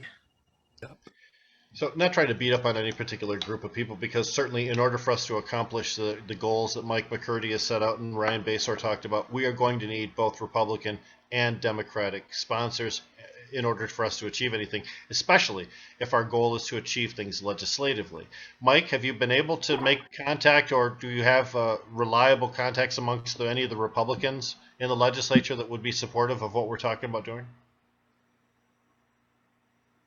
Yeah, I really don't. That's just to be honest. The community of people I organize among are primarily Democrats, and I think it just goes with the overall leaning of trying to de-incarcerate, trying to really dismantle the prison industrial complex. It tends to be, but I do think there's room. I don't think so much among Republican leadership, but among the Republican cannabis community, which is a big community. And I think there's a lot of room for gaining support and making connections there, because people know on both sides, the regular common folk know that people who smoke weed shouldn't be in prison, and we all know people. Everybody knows people who are impacted by the drug war. So I think we should be organizing across the aisle, but more at the grassroots level than maybe the leadership. And traditionally, there's always been a few libertarian-minded Republicans that we agree with, that kind of support the idea of people being able to make their own choices for what they do with their body and not having, expenses by the government to house these people for, just doing something that they individually chose to do. And there's some things that really fit into the philosophy that we get some support with. There's been more than there are now in our state legislature. There's Graham Fuller, who helped out with the expungement bills. I don't think he's as open as some of the others have been, as far as, stretching legalization to as far as you can go and taking it off the list. But they are out there. Lucido, who stepped down from being a senator to be the Macomb County prosecutor, he was the one who passed the original expungement bills that Rick talks about. He's a former criminal defense lawyer, and he's very familiar with all the abuses in the system and has represented many people who have been screwed by it. So, and we get some crossover stuff sometimes, and it'd be nice to foster some more of that. It is a sensible approach. It doesn't really require having to take on a particular party to understand, these changes need to go down. Well, it seems like a lot of Republicans too, once they leave office, are getting involved in cannabis. Like, I've see the dollar signs in their eyes, and while we put that down a lot, it's because of that we got some movement at certain points in our state. So that certainly made Carmen smile. That sounds like a familiar story to you too. When it's kind of amazing. I mean, you think about like the impact of like John Boehner had. Yeah. Yeah, and even McConnell on the hemp side of stuff too. Yeah.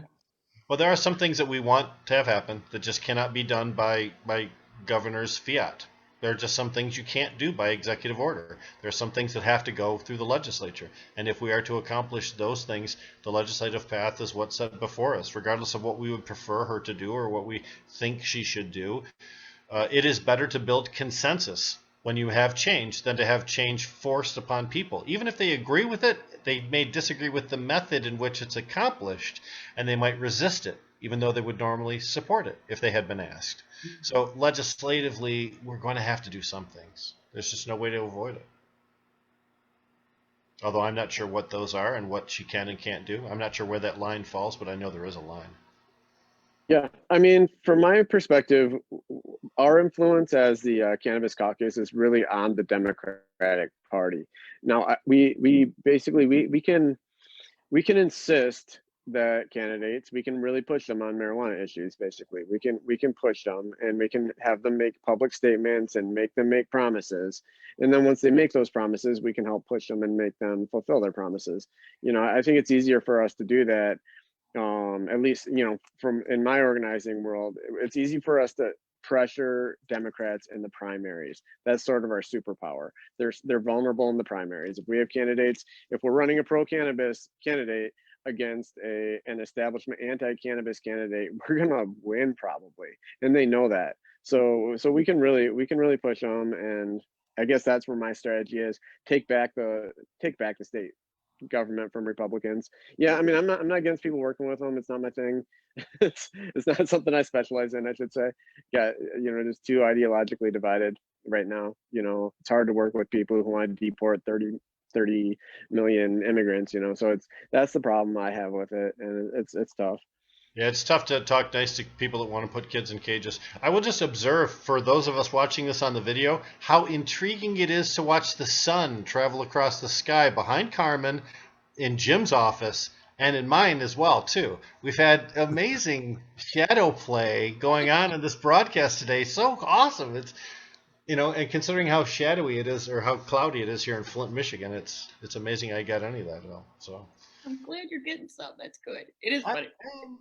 It's the cannabis. It makes me pay attention to things that you wouldn't normally think about.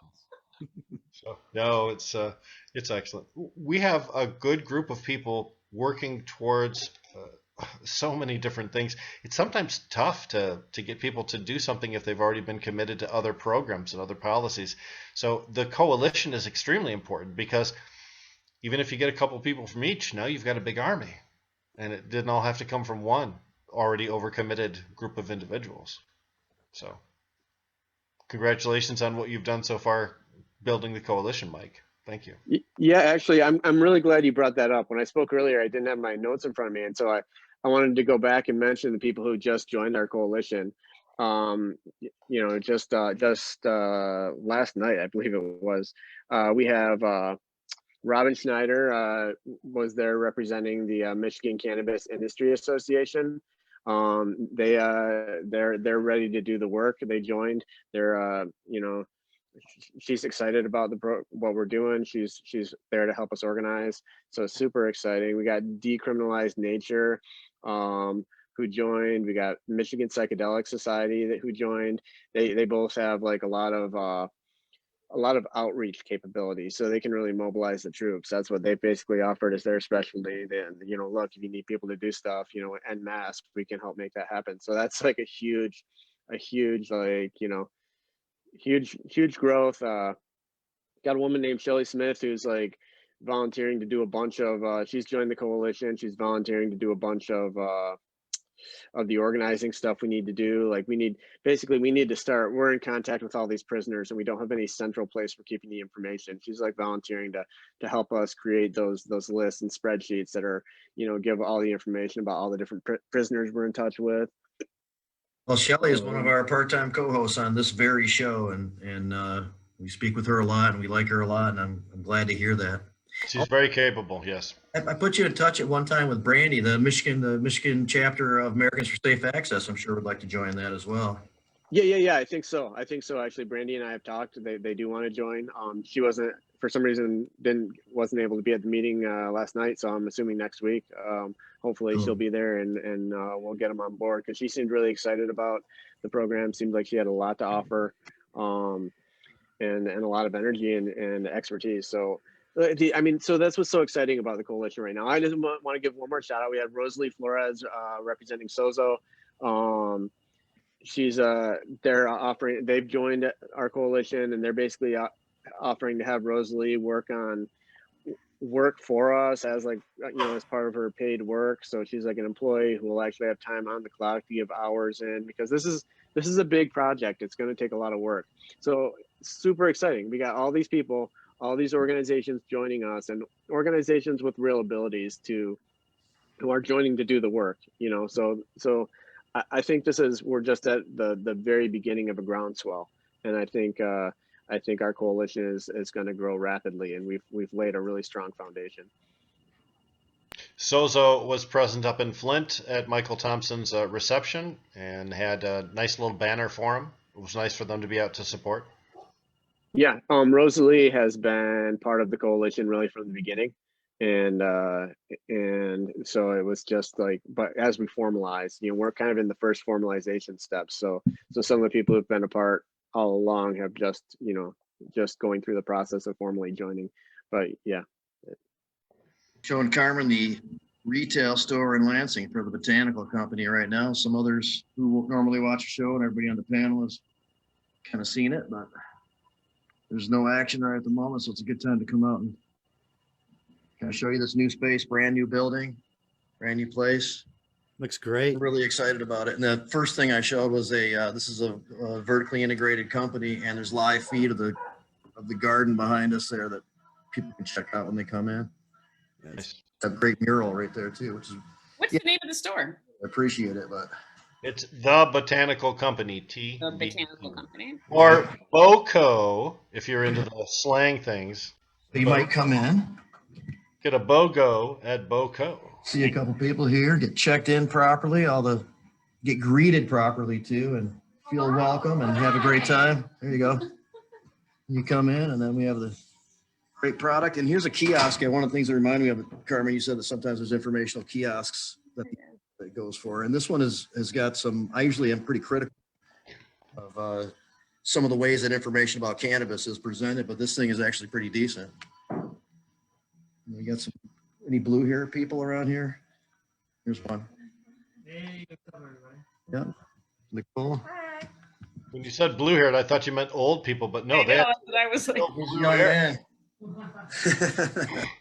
And for all of our audio only listeners on Spotify, Alexa, and all those other podcasting platforms, you can see the video of this on Jazz Cabbage Cafe's YouTube page. Check it out. Imagine from my vivid description of what was going on too. Now Jamie's walking down a hallway that looks like he's in a mental ward, so we're okay there. Oh, Is our manager Patty at work behind the desk? How's it going, guys? in a room by yourself In wearing way, a shape, mask. or form. Patty. What was that? Said in your room by yourself wearing a mask. Yay, Patty! Oh, well. Oh shit! I am bad. I am bad. Sorry. Yeah. She saw me coming from the distance and threw it up real quick. Super spreader, Jamie. People did that to you before COVID, so it's not that big a deal. Yeah. Now it's just not as embarrassing. There's like another reason I can point to, right? Back in the interrogation room. Now all your germs can stay right in that one little room. Okay, good. Yeah, it doesn't get much use other than for storage unless I'm here, seems like lately, this particular room. So it's my de facto broadcast room. And I'm here a lot on Tuesdays, not, every week, obviously, but quite a bit. The schedule lines up that I have to be here. So I broadcast from here. It's been working out. Well, it's fun. Mhm. And I did that. I came here today specifically for Carmen just to show her that. I appreciate that. It's great to see. I can't wait to get back and be able to buy cannabis in Michigan. I'm really looking forward to that. Are you buying cannabis in Florida? Not really, because I'm not a patient here. I'm a patient in Illinois, so No reciprocity. Yeah, there's no reciprocity. Okay, I'm just going to point out one of the few states that does that, actually. the shadows behind Carmen right now are really cool. I'm sorry. I mean, take a look. Am I lying? They look really awesome. You arrange the art pieces, the artifacts from around the world in such a way that they It is. I mean, like now I'm looking, I'm like, it does look kind of cool. I see what you're saying. Oh man. Well, I think the most beautiful thing about it is that days are getting longer now. So the sun's staying out. Usually it's really dark at this time at the end of the show. So Totally. Yeah. great to see that. And it's only going to get better until June 21st or something like that. Yes, yeah. Start getting darker every day. Some of my houseplants might actually survive now. There's more sunlight. So There you go. So we're on a Listen, let's take that lesson. As I think about everything I've heard from you guys, I'm like really around like how everything has to change and how we have to think about like creating a new process so that what we know that can happen, that policy, all of these elements of development that are going to benefit people. Let's just know what's happening. Because I think your points, Jamie, I mean, like we've been visioning this for a long period of time. It's not, none of us are like, you guys have certainly been in this longer than I have, but after 6 years, I feel like I know a lot. But like when I think about it, I'm very inspired by this time because I'm just hearing more, and it's just good to be just really great to reconnect with you guys and like hear what's happening in the state. And it just reminds me of what I think, my responsibility is too, to make sure that like the messages that I learned, like, 5 and 6 years ago, sitting in the state of Michigan, learning so much more about what people were going through, like from 0 to 100, taking that in a lot of these rooms today, because that's what's going to have to happen. Like Mike, what you're doing, like on a grassroots basis, we got to attach this. It's a 360 process. We got to do it this way. Yeah, absolutely. For many years, the door to cannabis law reform was closed. There simply was no audience for the people that were shouting, we need freedom. We need to be emancipated from this wrong. And now the door is open. And if we don't not only stick our foot in the door, but get our whole body through it and really crash that sucker, then we do the future generations a disservice. Because you know what, America and human beings in general, we resist change.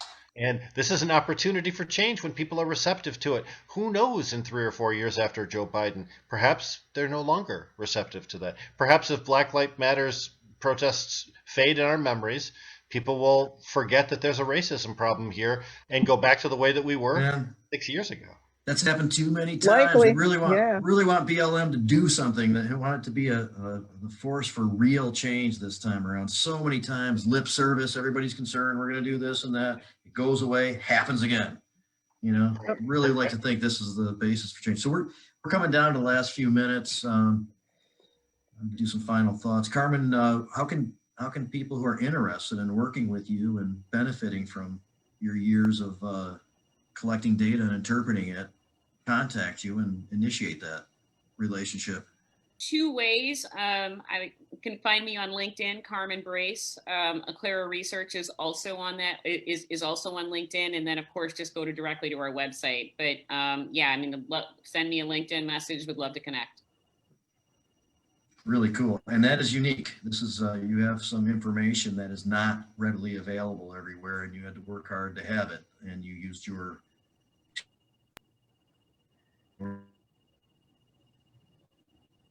I love it. Jamie's got Basore disease. Yeah, I'm like, what happened? Yeah, he does. I love it. That's hilarious. But the fact is, right now we see all kinds of companies vending information. It is the currency in the cannabis industry, much more so than actual buds and grams are. Information is what makes or breaks companies. So thanks for what you've been doing. Mike, what can we do to get a hold of you in order to support the Cannabis Caucus or the other things that you're doing? Well, Cannabis Caucus, we have a web page and a Facebook page. You can, go there, contact us through either of those places. Our email will be there. You can also honestly just call me, text me, 517-488-7702, 517-488-7702. So that's easy. Messenger me, friend me on Facebook. Honestly, I'm pretty wide open. So let's do it. Let's get organized. If you want to help, just get in touch. Am I back, by the way? You are back. All right. Yeah. So I could hear everything. You could hear So us it's like being joking in about a you. coma. It's like being in a coma. You can hear everything, but you can't respond. Right, yeah. So again, I want to remind people, 500th show coming up to Planet Green Trees Thursday night. That should be pretty cool. See what gets unfolded. They're going to reach back into the archives and try to play some interesting or funny stuff from the old days on that show and see what they come up with. John Sinclair is going to join us a little bit. Go ahead, Rick. I'm sorry. No, you finish, please. No, John Sinclair and some other notables, I believe, are going to join us that night. And, it should be fun. We had a good time on the 420. So 80 shows later, here we are for 500 to celebrate again. It's rowdy. It's kind of a rowdy cast sometimes, especially when you get all those guests going in there. Yeah. So, Jim? We've got the third Entheo show, the third episode, coming up this Friday at 4 o'clock. The Entheo show is just trying to get decriminalized nature spread throughout the state to start, a state discussion on decriminalizing entheogens. This week we've got a representative from Marquette, and we have a couple gentlemen who are part of the Students Association for Psychedelic Studies at the University of Michigan, Nick Linos and Moss Herberholz. They'll be joining us and talking about what they're doing and some of the great stuff that they found. So great show so far. I'm glad you guys are doing that kind of information. We talk about it here from segments from time to time or when something comes up, but to have the show dedicated to it and be able to get the guests on and everything, that's needed. So great to have you guys in the podcast family. Yeah, we got to get you guys on there soon. Maybe episode 5. We want to polish it feels like a 6 or 7 kind of a thing. We'll see. We want to make sure we're polished for you guys. Oh, that's great. You don't have to be. Carmen, down in Florida, did you hear that Ann Arbor has decriminalized entheogenic substances like magic mushrooms and things? I did not know that. These guys were largely responsible. Colin and Jim right here are large part of that effort. Hey, yeah, and also this Wednesday, Cambridge, Massachusetts is supposed to pass a resolution to decriminalize entheogenic plants and fungi too. So that is a smart town. Yeah. Hey, am I allowed to ask Colin a question? Sure, Go please for do. it. Hey, Colin, what's it like? Like what decriminalized hallucinogens? Like what exactly does that mean? Can we just like drip and walk around Ann Arbor like feeling pretty safe? Well, so I would kind of, it depends on like what type of hallucinogen you're taking, I guess. Of course. Well, if you're not causing any problems, you're okay. And you were before the end of this. You were before they made this move too. And it's actually a lowest level law priority. Yeah. You're not doing anything to give it any attention. You're fine. Yeah. Nice. The county Busting in a window prosecutor or of jumping Washtenaw off County, buildings. Elise Savat, put out a special entheogen policy specific to entheogens in the county of Washtenaw. So Right. So after the city passed it, he said, as far as I'm concerned, that's the policy for the whole county. exactly. This guy is the best, man. Ellie Savitt is the best of all these newly elected people, kind of on our side, kind of progressive. They come in quite often and are faced with a large machine that's in place. It's hard to buck the trends in some cases. He came in right away and just said, we're doing all this stuff. And that's another candidate that the Cannabis Caucus and Jazz Cabbage Café supported in his in the primary election and then again in the general election. We were very, very pleased with the result of that too. So fantastic. But yeah, I mean, you can't sell the entheogenic substances in Washtenaw County. Like large amounts of it to people. Yeah, you can like Still receive an issue. gifts, kind of. I guess in Washington. Do it so that nobody notices it and never talks about it, and that's a larger Small chance. of it not sales being an are issue. legal as well. Right. It's just lowest level law enforcement priority. Yeah. So deal with the stuff and have it, but understand, really where the laws are. And Leave a peyote button as a tip for your waitress if she's good to you. That's the way to go, right?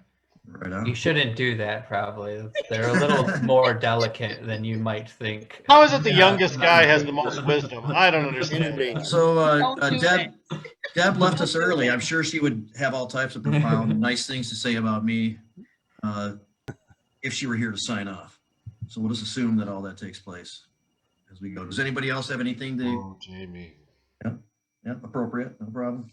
Does anybody else have anything to add before we take off? And next few weeks we're gonna have some great people on here too. And Carmen, we want to revisit with you and see how things are going and see how some of this has developed. Now that you're really getting into it here. So Look forward to it. really appreciate having you on too. Mike, as usual, thanks a lot for all your work that you do, and I'm glad you were able to come on and celebrate a little bit, and but then still let us know that we got to get back to work. That's the right message. Yeah, absolutely. Yep. And of course, join me tomorrow at 420 Post at 1 o'clock on Wednesday. That's broadcast live via our Facebook page for FOUR20 Post, BOST.